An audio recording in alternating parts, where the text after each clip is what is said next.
अस्सलाम वालेकुम, मैं आपका बबलू लाहौरी। भाई आज की वीडियो काफ़ी इन्फॉर्मेटिव है और मैं आपसे बात करूंगा यहाँ पे चाइनीज़ रोम वर्सेस ग्लोबल रोम को लेके क्या डिफरेंसेस हैं। और आजकल आप देख रहे हो मार्केट में ट्रेंड चल रहा है इंपोर्टेड फ़ोन्स का, एंड मेजोरिटी जो फ़ोन्स हैं उनके अंदर आपको चाइनीज़ रोम मिलती है। तो बायर के माइंड में ना बहुत सारी कन्फ्यूजन है चाइनीज़ रोम को लेके कि पता नहीं मतलब चाइनीज़ रोम क्या क्या इसके अंदर मिस होना है, क्या क्या मसले आने हैं इसके अंदर। तो चाइनीज़ रोम वर्सेस ग्लोबल रोम में डिफरेंस क्या है, इनके प्रोज एंड कॉन्स क्या है, सब कुछ आज के इस वीडियो में डिस्कस करने वाला हूँ। और हाँ भाई, वीडियो अच्छी लगे लाइक भी कर देना, शेयर भी कर लेना, और सब्सक्राइब नहीं किया हुआ तो वो भी कर लेना। अब देखो, एक फ़ोन आप बाय कर रहे हो, उसके अंदर स्पेसिफिकेशन फ्लैगशिप लेवल की हैं, प्राइस आपको उसकी रीजनेबल मिल रही है, मतलब ये है कि प्राइस टू वैल्यू रेशो बहुत अच्छा है और आप उसकी तरफ अट्रैक्ट हो रहे हो। वो है एक इम्पोर्टेड फ़ोन और वो है चाइना रीजन का फ़ोन, और उसके अंदर जो उसकी ओरिजिनल रोम है वो चाइनीज़ है। तो लोगों के माइंड में कन्फ्यूजन है कि यार क्या चाइनीज़ रोम के अंदर इसकी जो सारी लैंग्वेज है वो चाइनीज़ ही है, या हमें कोई चाइनीज़ सीखनी पड़ेगी इसको चलाने के लिए। तो इस तरह की बड़ी कन्फ्यूजन है। तो ऐसा कुछ नहीं है, ये चाइना रीजन के फ़ोन्स होते हैं, इसके अंदर आप लैंग्वेज इंग्लिश रख के यूज़ कर सकते हो। बट जो डिफरेंस आएगा कि चाइनीज़ रोम के फ़ोन के अंदर जो इनका ब्लॉटवेयर है ना चाइनीज़, वो चीनी मिनी लैंग्वेजेस में होता है। ऐप्स होती हैं डिफरेंट जो आपके यहाँ पे किसी काम आने वाली नहीं है, तो उसको आप अनइंस्टॉल कर सकते हो। जो अनइंस्टॉल नहीं होती उसको आप डिसेबल कर सकते हो, तो उनको हटा के एक क्लीन एक्सपीरियंस कर सकते हो आप। एंड्रॉयड अपडेट्स को लेके काफ़ी लोग पूछते हैं कि ग्लोबल रोम और चाइना रोम के अंदर डिफरेंस क्या आता है। तो देखें, ग्लोबल रोम जो है वो आप इंस्टॉल करते हो, उसके अंदर थोड़ा सा कन्वीनियंस आपको मिल जाता है। आपकी जो ऐप्स हैं इंक्लूडिंग प्ले स्टोर है वो प्री इंस्टॉल आपको सर्विसेज मिल जाती हैं, आप उसको यूज़ करते हो। और दूसरी साइड पे चाइना रोम है, जो ओरिजिनल रोम है फ़ोन की, प्ले सर्विसेज जो हैं वो आप प्री इंस्टॉल तो नहीं मिलती, लेकिन आप इजीली इसको इंस्टॉल करके यूज़ कर सकते हो। कुछ लोगों के माइंड में उस तरह की कन्फ्यूजन है कि जैसे हुआवे एक ब्रांड था, उससे गूगल प्ले सर्विसेज को छीन लिया गया था, फिर बाद में उसके जो फ़ोन्स थे उनका जो मार्केट में ग्राफ है वो गिरता गया, हालांकि बड़ा क्वालिटी ब्रांड होता था, फिर उसमें गूगल प्ले सर्विसेज आप नहीं कर सकते थे।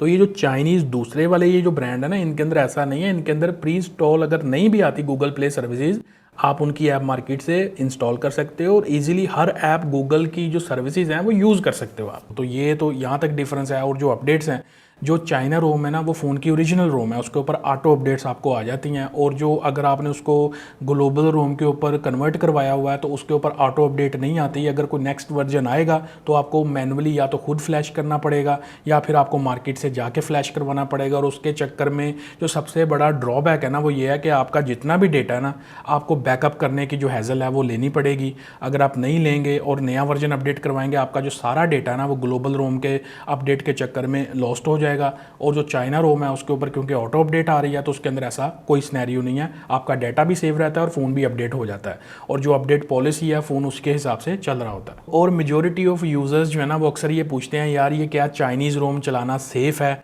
सिक्योरिटी पॉइंट ऑफ व्यू से तो यहाँ पे कोई कंसर्न नहीं है इस तरह का। तो देखें, चाइनीज़ रोम है, ऑफिशियल रोम है ना, कोई दगड़ मगड़ वाली रोम तो नहीं की हुई उसके अंदर। ओरिजिनल रोम है तो 100% सेफ़ है, सिक्योर है, उसके अंदर कोई प्रॉब्लम नहीं है। बहुत सारे मेजॉरिटी यूज़र जो ये वीडियो देख रहे हैं मेरी, ये चाइनीज़ रोम वाले फ़ोन हाथों में पकड़ के चला रहे हैं या ऐसे ही से मेरी वीडियो को देख रहे हैं।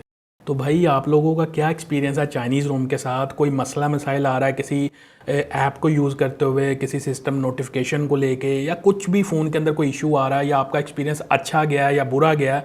जो भी एक्सपीरियंस है ना, आपने इस वीडियो के कमेंट्स में अपना फीडबैक दे के जाना मुझे। और कमेंट कर रहे हो तो लगते हैं वीडियो को लाइक भी कर लेना, ये मुझे अच्छा लगेगा। और एक और कन्फ्यूजन यूज़र के माइंड में रहती है कि जो ग्लोबल रोम है उसके अंदर तो प्ले स्टोर की सर्विसेज प्री इंस्टॉल है, चाइनीज़ रोम में प्ले स्टोर नज़र नहीं आता। तो जब आपने चाइनीज़ फ़ोन लेना, उसके हर फ़ोन के अंदर, चाहे वो रियलमी का, आईकू का है, वन प्लस का है, उसके अंदर उनका जो ऐप मार्केट है ना वो एक ऐप होती है, उसको ओपन करके आपने प्ले स्टोर सर्च करना है। गूगल प्ले सर्च करेंगे तो प्ले स्टोर आ जाएगा।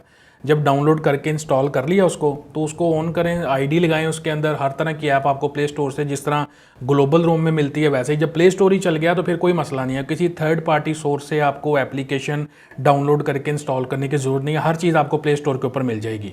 और जो डिवाइसेस हैं ये गूगल प्ले प्रोटेक्टेड भी होती हैं जो चाइनीज़ रोम वाली हैं, और इसमें गूगल प्ले जो सर्टिफिकेशन है वो भी कंप्लीट होती है, कोई मसला नहीं है। और जहाँ तक रह गया बैंकिंग ऐप्स का इशू, बैंकिंग ऐप को लेके काफ़ी लोग कंसर्निंग होते हैं क्योंकि चलाना आजकल यूज़ बहुत है। किसी ने जैज़ कैश चलाना है, ईजी पैसा, या दूसरे जो कन्वेंशनल बैंक ऐप हैं वो यूज़ करनी है।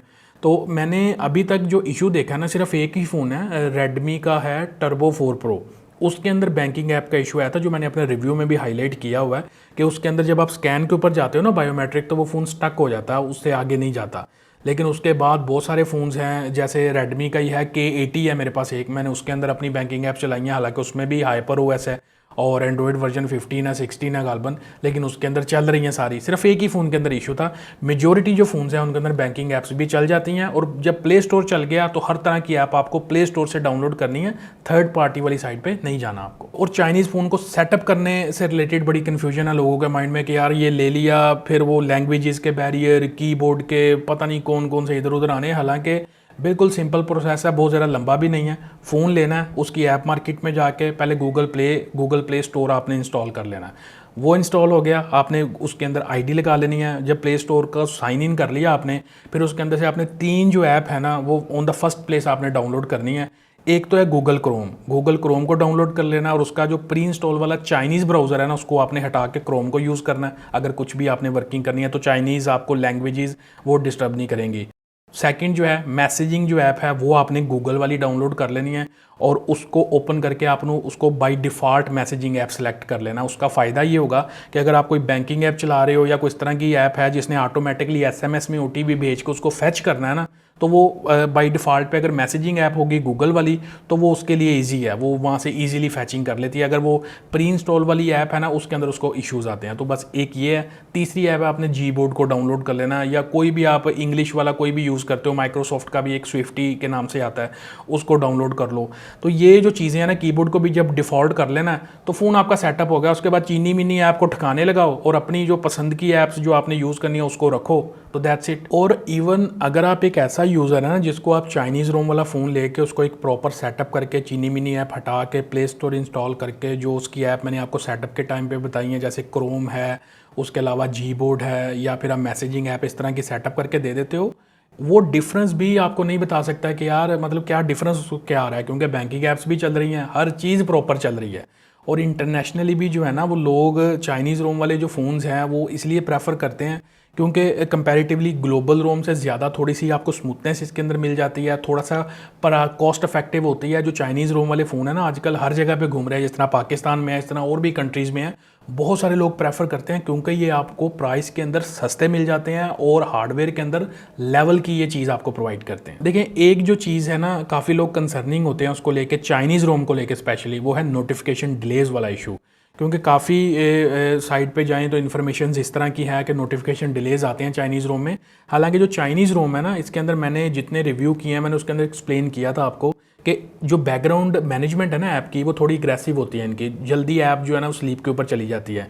तो नोटिफिकेशन डिले का मसला फिक्स करने के लिए ना उसका सोल्यूशन ये है, सेटिंग में जाना है फ़ोन की, बैटरी वाली सेटिंग में जाना है, वहाँ पे ऐप मैनेजमेंट का कोई ऑप्शन होगा, इस तरह मिलते जुलते नाम से होगा क्योंकि डिफरेंट फ़ोन में डिफरेंट नाम से होती है। तो ऐप मैनेजमेंट में जाना है और उसके बाद आपने जो जिस ऐप का आप चाहते हैं ना नोटिफिकेशन आपको प्रॉपर मिले उसकी बैकग्राउंड एक्टिविटी को आपने इनेबल कर देना है। तो बस इतना सा काम है। उसकी कॉल नोटिफिकेशंस भी आएंगे, उसके मैसेज नोटिफिकेशंस भी आएंगे आपको लॉक स्क्रीन के ऊपर, तो कोई मसला मसाइल नहीं। जितने को मैंने एक्सपीरियंस किए हुए ना तो मैंने सारे नोटिफिकेशन डिलेज इसी तरह फिक्स किए हैं। तो चाइनीज़ रोम में कोई पर्टिकुलर ऐसा कोई नहीं है कि यार ये फ़लाँ ऐप जो है ना इसका नोटिफिकेशन नहीं आता। तो जो मेरा एक्सपीरियंस है उसी से मैं आपको बता रहा हूँ कि नोटिफिकेशन डिलेज होते हैं, थोड़ा आप उनको फिक्स कर सकते हो तो मसला हल हो जाता है। और कुछ लोग ये भी कहते हैं कि जो चाइनीज़ रोम है ना इसके अंदर आपको जो नेटफ्लिक्स वाला है ना OTT प्लेटफॉर्म वाला जो सर्टिफिकेशन है वाइड वाइन L1 वो L3 के ऊपर चली जाती है, तो आप 480p के ऊपर ही कंज्यूम कर सकते हो।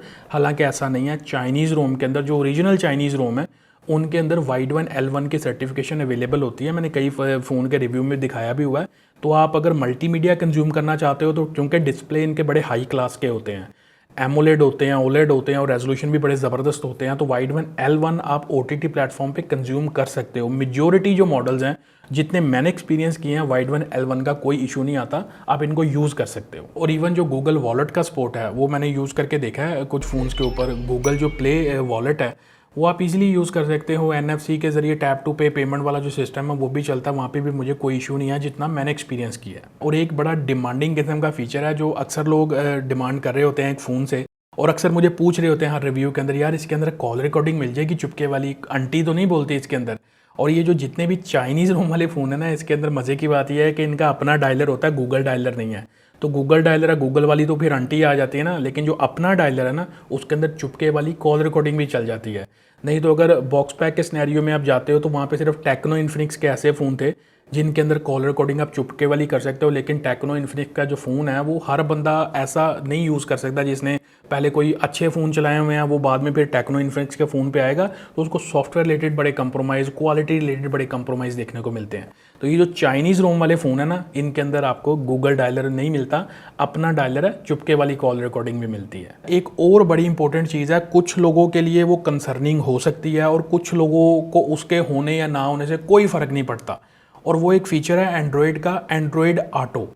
एंड्रॉयड ऑटो एक ऐसा फीचर है जो आपका फ़ोन को आपकी कार की जो एलसीडी है ना, जो इंफोटेनमेंट स्क्रीन है, उसके साथ कनेक्ट कर देता है। और जो लोग कार ऑन करते हैं, चलाते हैं, वो काफ़ी इस फीचर को यूज़ करते हैं कि वो कार में बैठे हैं, उन्होंने फ़ोन को कनेक्ट कर लिया और जो भी मैप की नेविगेशन है वो आप बड़ी स्क्रीन पे देख रहे हो, कोई म्यूज़िक एंजॉय करना है, कोई व्हाट्सएप के मैसेजेस आ रहे हैं, नोटिफिकेशन आ रहे हैं, तो गाड़ी चलाते हुए बार बार फ़ोन की तरफ नहीं जाना पड़ता आपको, उसी स्क्रीन के ऊपर आप देख सकते हो।